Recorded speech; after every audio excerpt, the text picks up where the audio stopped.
A very good morning to all. So welcome back to our lecture series. So in this particular video series, we are going to concentrate on not just a particular topic. We are going to see a much more hands-on approach.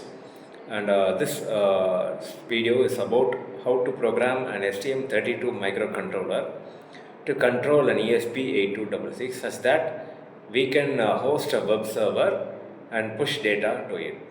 Right? So this will be more our hands-on approach. So we are going to use two controllers. One is the STM32F407 discovery board, and the other one is the ESP8266 Wi-Fi board, right?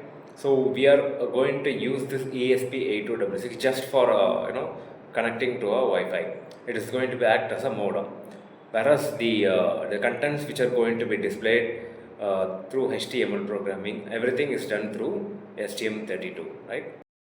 So now the question is, why do we need to use ESP8266, right? So as you know, the STM32 discovery board does not have an inbuilt Wi-Fi modem.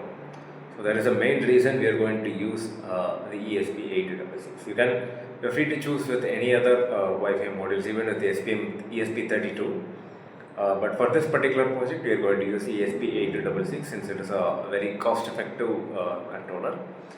And we are going to send 80 commands for controlling the modem, which is our normal text-based commands, which can be sent using serial communication protocols from the STM32. So we are going to use Universal Asynchronous Receiver Transmitter, which is a UART communication protocol for sending these 80 commands. And we are going to use HTML for creating the web page, and once we obtain the IP address of the device, we are going to push that data into that particular IP address. So the 80 commands are in short is called as attention based commands. So these commands are natural language based commands which are used for controlling modem through serial communication protocol. These are universal commands, and as I said, we are going to send these commands through the UART from the STM32. So this 80 commands allows the direct control of the Wi-Fi modem, which is ESP8266, using these commands. So listed here is one of the basic command which is sent first, which is just 80 command. So once we send this 80 command, the modem responds with OK. So if it responds with OK, then it means the modem is functioning properly. And if it is responding not OK, then we have an issue with the particular modem, and it means that we cannot proceed further. Okay, so now we have the 80 commands. We know what the 80 command is, and we know what controllers we are going to use. And the next final thing which we need to look at it is the serial communication protocol. Right? So the UART protocol is a universal asynchronous receiver transmitter. Right? So this is a serial communication protocol where each data is sent bit by bit, and like the other serial communication protocols, SPI, I2C, or any other serial communication protocols, here we do not have a separate clock signals. Clock signals are usually used for synchronizing the communication activities, and since we do not have a clock signal here, the main criteria which we have to look into in UART is the baud rate.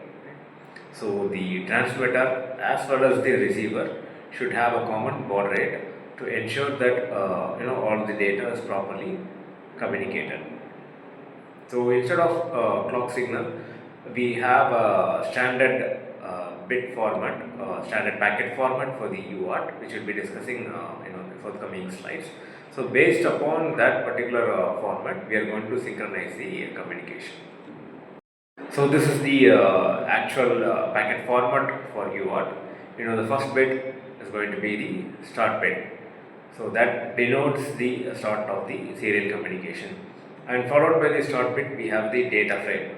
So this data frame contains the actual data which needs to be transmitted. And followed by this data frame, we have a parity bit. This parity bit is used to check for any error which are induced when during the transmission. So we check for odd parity or even parity bits.